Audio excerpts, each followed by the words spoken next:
नमस्कार, स्वागत है आपका के न्यूज में। मैं हूं आपके साथ विशाल पंडित। आप सब देख रहे हैं हमारी खास पेशकश चुनावी अखाड़ा। इन दिनों सियासत का ये अखाड़ा घमासान का सबब बना हुआ है। मौसम के तल तेवरों के साथ ही सियासी पारा भी चढ़ता जा रहा है। फिलहाल आज हम आपके लिए लाए हैं अलग अलग लोकसभा सीटों की ताजा और गर्मा गर्म चुनावी चर्चा।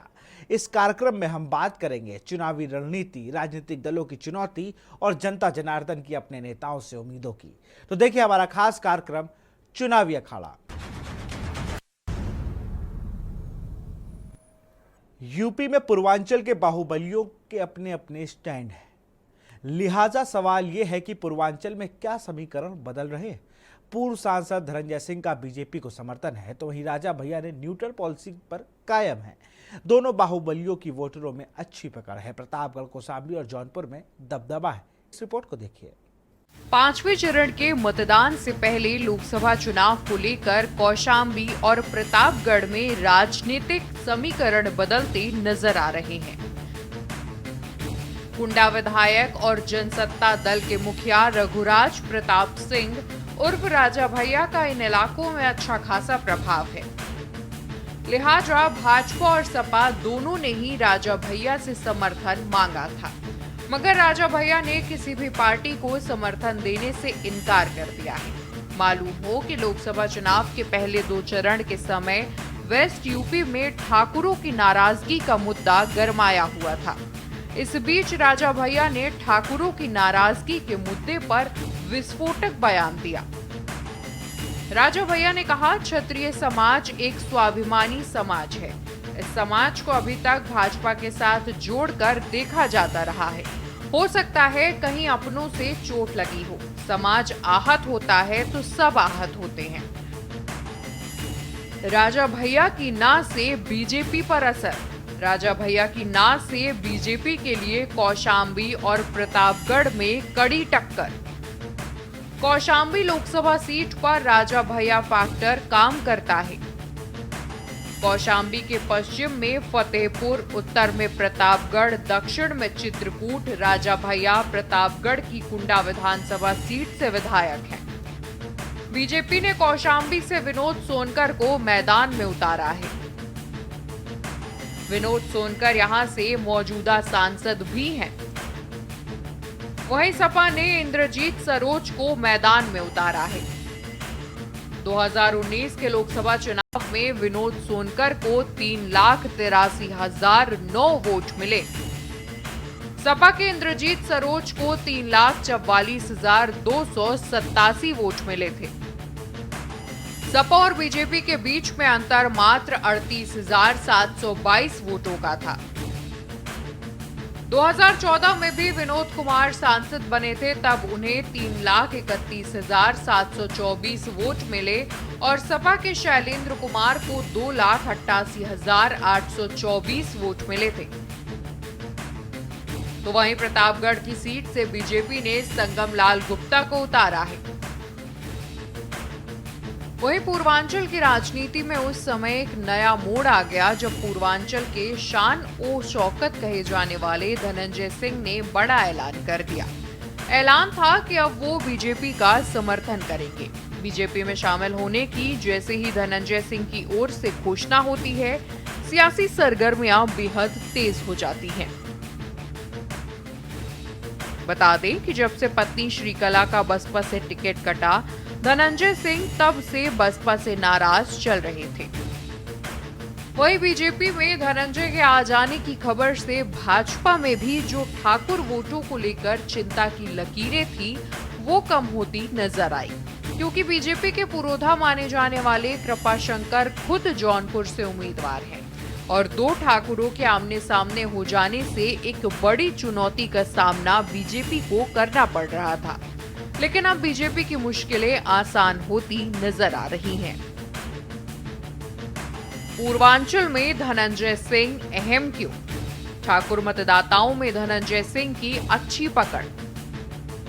पूर्वांचल की 12 सीटों पर धनंजय की पकड़ मजबूत।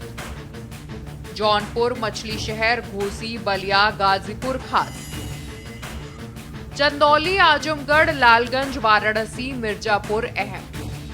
सोनभद्र और भदोही में धनंजय का अहम रोल। धनंजय सिंह से बीजेपी को पूर्वांचल में मिल सकता है लाभ। धनंजय सिंह के आगे बीजेपी की लहर का नहीं हुआ असर। बीजेपी प्रत्याशी अपनी जमानत तक बचाने में रहे नाकामयाब। 2014 के बाद भी धनंजय सिंह का प्रभाव बरकरार रहा। जौनपुर की सियासत में धनंजय की मजबूत पकड़। धनंजय के आने से पूर्वांचल में बीजेपी का डैमेज कंट्रोल होगा। जौनपुर सीट पर करीब 2 लाख से ज्यादा ठाकुर वोटर हैं। ठाकुर वोटों में बिखराव का बन रहा था खतरा। बीजेपी को मिलेगी साइलेंटली मदद। धनंजय की पकड़ दलित और ओबीसी की कुछ जातियों पर भी है। जौनपुर के मुस्लिमों में भी उनका अपना एक असर है। धनंजय की सबसे बड़ी पकड़ ठाकुरों के बाद मल्लाह समुदाय में है। प्रतापगढ़ की कुंडा विधानसभा से विधायक राजा भैया ने न्यूट्रल रहने का संकेत बहुत कुछ बयां कर रहा है। दरअसल जनसत्ता दल के मुखिया और कुंडा विधायक राजा भैया ने अपने समर्थकों से कहा है कि वो अपनी पसंद के मुताबिक अपने विवेक से वोट करें। लोकसभा चुनाव के 5वें चरण में होने वाले उत्तर प्रदेश की 14 सीटों पर इन बाहुबलियों के ऐलान का असर साफ तौर पर दिखाई दे सकता है। इनमें कोई दो राय नहीं है, लेकिन सवाल उठता है कि आखिर माफिया मुक्त उत्तर प्रदेश की बात करने वाली सरकार को माफियाओं की जरूरत क्यों पड़ गई? क्या जीत का रास्ता तय करने के लिए बीजेपी भी अब माफियाओं के भरोसे हो गई है? हालांकि पिछले सप्ताह उन्होंने गृह मंत्री अमित शाह से मुलाकात की थी, तब ऐसे कयास लगाए जा रहे थे कि राजा भैया बीजेपी के समर्थन में रहेंगे। तो वहीं इंडिया गठबंधन ने एक प्रेस कॉन्फ्रेंस की थी और इस पीसी की माध्यम पूर्वांचल पर निशाना साधा गया। पूर्वांचल पर निशाना साधने का साफ मतलब था कि योगी सरकार को घेरा जाए, क्योंकि खुद सीएम योगी पूर्वांचल से आते हैं और फिर बात लौटकर वहीं के वहीं आ जाती है कि आखिर तमाम बयानों के आने के बाद भी माफिया और बाहुबलियों पर ही चुनाव समर क्यों खेला जा रहा है? क्या 5वां चरण बाहुबलियों के नाम है? सवाल उठता है कि आखिर धनंजय सिंह इतने अहम क्यों? वहीं पूर्वांचल में धनंजय सिंह के साथ ही राजा भैया का प्रभाव कम नहीं है। अब इन दोनों ही बाहुबलियों का वोटरों पर प्रभाव कितनी छाप छोड़ता है, ये तो पूर्वांचल की प्रभाव वाली सीटों का परिणाम आने के बाद ही पता चल सकेगा। स्पेशल डेस्क के न्यूज इंडिया। श्रावस्ती सीट का रण इस बार काफी रोचक है। हालांकि प्रत्याशियों को मतदाताओं का मौन बेचैन कर रहा है। बता दें कि बदलाव यहां का रिवाज रहा है। 2009 में सीट का गठन हुआ था। यहां 5 लाख से ज्यादा मुस्लिम तो 2 लाख से ज्यादा कुर्मी वोटर है। तकरीबन 2.5 लाख ब्राह्मण मतदाता है। इस रिपोर्ट को देखिए। श्रावस्ती सीट का रण मतदाताओं का मौन कर रहा बेचैन। सियासी रिवाज से किसी को उम्मीद तो कोई ना उम्मीद। 2009 में इस सीट का हुआ गठन। 2014 की मोदी लहर में भाजपा के ददन मिश्र को जीत मिली। 2019 में मतदाताओं का मिजाज फिर बदला। बसपा से मैदान में उतरे रमा शिरोमणि को वोटर्स ने संसद पहुंचाया। 5 लाख से ज्यादा मुस्लिम, 2 लाख से ज्यादा कुर्मी वोटर, 2.5 लाख ब्राह्मण मतदाता। श्रावस्ती को बौद्ध नगरी के नाम से दुनिया भर में विशेष रूप से पहचाना जाता है। श्रावस्ती ऐसी सीट है जिसका मिजाज कभी एक जैसा नहीं रहा। 2009 में इस सीट पर हुए पहले चुनाव से लेकर अब तक यहाँ के मतदाताओं ने कभी किसी को दूसरी बार मौका नहीं दिया। हर बार सांसद बदल दिया है। बहरहाल चुनावी माहौल की बात करें तो मतदाताओं का मौन न सिर्फ प्रत्याशियों का बल्कि उनके समर्थकों की भी बेचैनी बढ़ा रहा है। सबसे पहले बात इस सीट के इतिहास और भूगोल की है। श्रावस्ती जिले के 2 विधानसभा क्षेत्रों भिनाक व श्रावस्ती और बलरामपुर जिले के 3 विधानसभा क्षेत्रों तुलसीपुर, बलरामपुर सदर व गैसड़ी को मिलाकर साल 2009 में इस सीट का गठन हुआ। अब बात मौजूदा चुनाव की है। पिछली बार सपा के गठबंधन से बसपा से सांसद बने राम शिरोमणि वर्मा इस बार इंडी गठबंधन से सपा के उम्मीदवार हैं। भगवा खेमे ने श्री राम जन्मभूमि तीर्थ क्षेत्र ट्रस्ट के मंदिर निर्माण समिति के अध्यक्ष नृपेंद्र मिश्रा के बेटे साकेत मिश्रा पर दाव लगाया है। मिश्र भाजपा एमएलसी भी हैं। वहीं बीएसपी ने 30-35% मुस्लिम आबादी को देखते हुए मोइनुद्दीन खां उर्फ हाजी ददन खां को मैदान में उतारा है। बसपा के लिए अपने कोर वोटरों को सहेजना ही चुनौती है। बीजेपी की साकेत मिश्रा और इंडिया गठबंधन के उम्मीदवार राम शिरोमणि वर्मा के बीच चुनावी मुकाबला हो रहा है।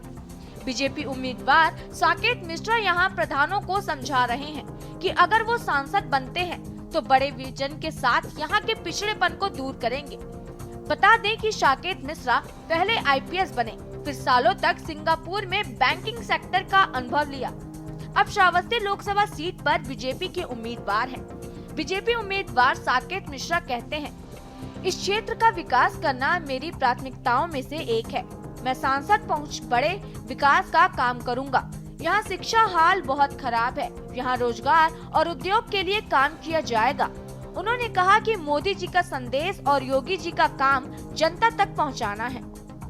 वहीं श्रावस्ती के पिछड़ेपन की कहानी बहुत दर्दनाक है। श्रावस्ती में एयरपोर्ट, सड़कों का जाल और केंद्रीय विद्यालय खुले हैं, लेकिन कई ऐसे इलाके हैं जहां विकास की रोशनी अब तक नहीं पहुंची है।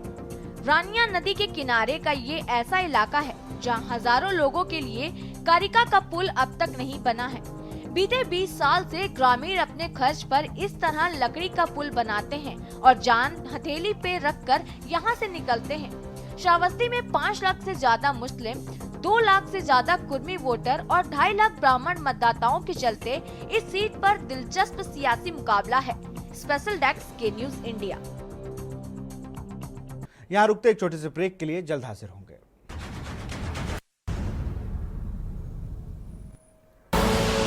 आप देख रहे हैं के न्यूज, खबरों का ब्रेक के बाद आपका स्वागत है। महाराष्ट्र की कल्याण सीट पर इस बार बड़ा मुकाबला है।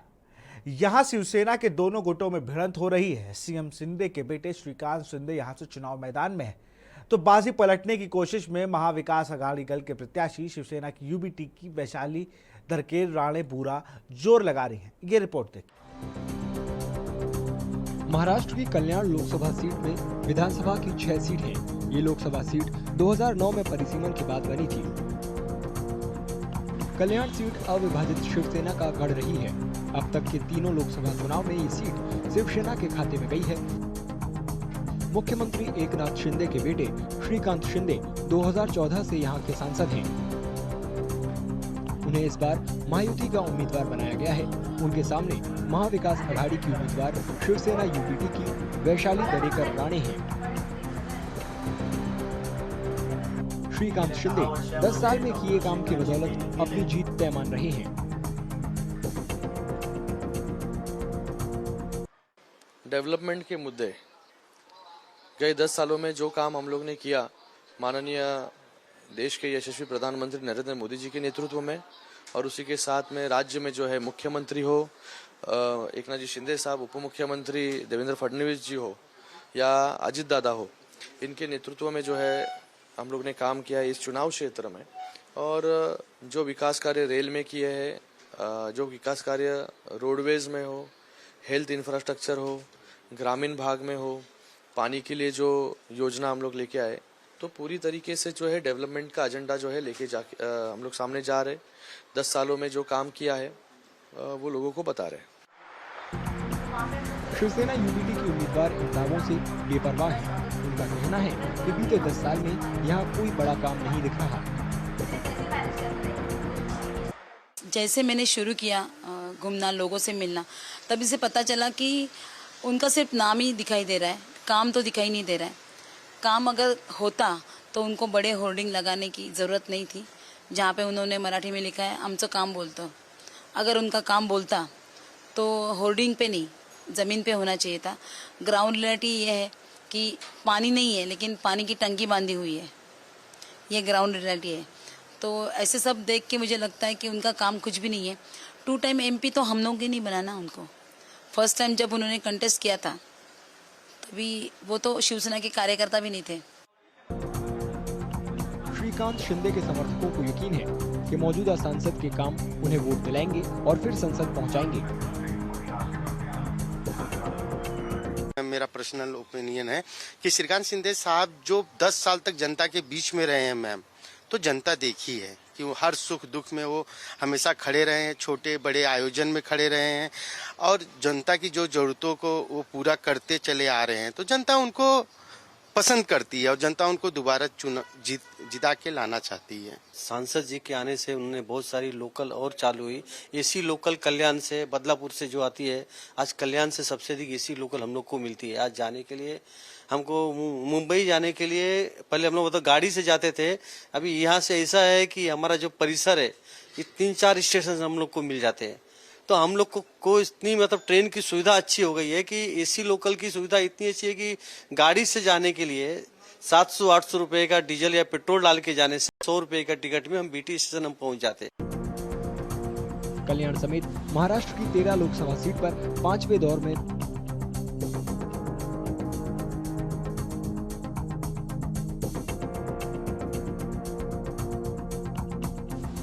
लोकसभा चुनाव में हिमाचल प्रदेश के किसानों को गहरी टीस सता रही है। किसानों नेताओं से मदद की आस है, वह खेती में मदद के लिए गुहार लगा रहे हैं। बता दें कि शिकायतों पर ध्यान न देने से वो आहत हैं और शिकायतों का मुद्दा बनाने पर जोर दे रहे हैं। इस रिपोर्ट को देखिए।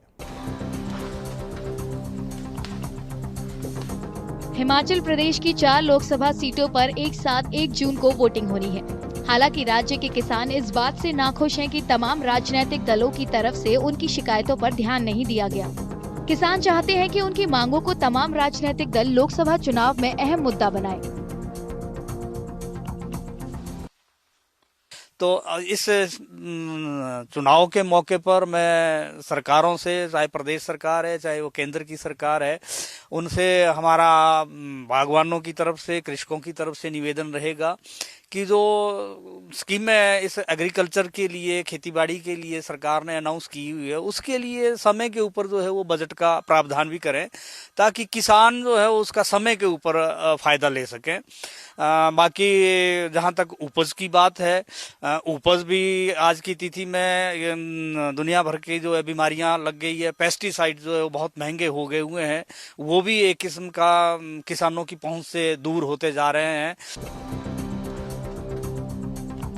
किसानों का कहना है कि खेती करना फायदेमंद नहीं रहा। उनकी मांग है कि राज्य और केंद्र सरकार को किसानों की मदद के लिए आगे आना चाहिए ताकि उनकी उपज बेहतर हो और पैदावार की अच्छी रकम मिले।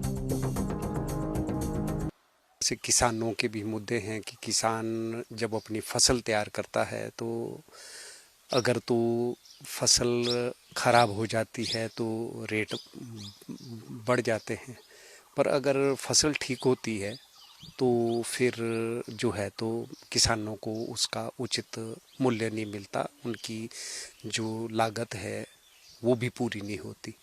जब फसल कम होती है, रेट बढ़ते हैं, तो तब तो सरकार मार्केट में इंटरवीन करती है। प्राइस के बारे इसके प्राइस काफ़ी अच्छे प्राइस मिल जाते हैं, कई बारी काफ़ी डाउन भी प्राइस चल जाते हैं। तो उस टाइम अगर कुछ ऐसा हो सके, उसका कुछ भी प्रोसेसिंग यूनिट के लिए कुछ यूज हो सके ताकि हमारे बहुत ही कॉस्ट ऑफ प्रोडक्शन के बराबर भी कई बार प्राइस डाउन हो जाते हैं, उतना डाउन ना हो पाए, इसके लिए प्रोसेसिंग यूनिट या कुछ इस तरह का चेक हो सके भी ताकि मिनिमम इतने का प्राइस मिले। इस तरह की पॉलिसी अगर सरकार बनाए तो हमारे लिए बहुत फायदेमंद रहेगी। हिमाचल प्रदेश की सभी 4 लोकसभा सीटों पर 7वें और आखिरी दौर में वोट डाले जाएंगे। चुनाव के नतीजे का ऐलान 4 जून को होगा।